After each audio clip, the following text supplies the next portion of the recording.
عمر بن ابسہ رضی اللہ تعالی عنہ سے مروی ہے کہ میں رسول اللہ صلی اللہ علیہ وآلہ وسلم کے پاس آیا اور کہا، اے اللہ کے رسول، اس دین پر کس شخص نے آپ کی پیروی کی ہے؟ آپ نے فرمایا، آزاد اور غلام نے۔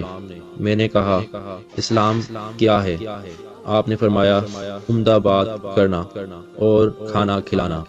میں نے پوچھا، ایمان کیا ہے؟ آپ نے فرمایا، صبر اور درگزر۔ میں نے پوچھا، کون سا اسلام افضل ہے؟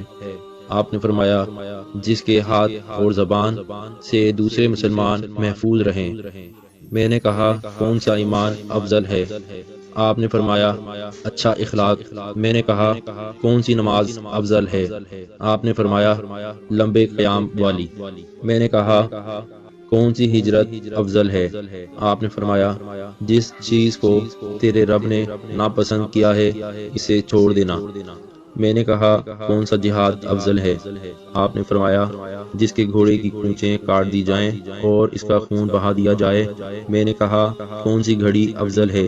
آپ نے فرمایا، رات کا آخری حصہ۔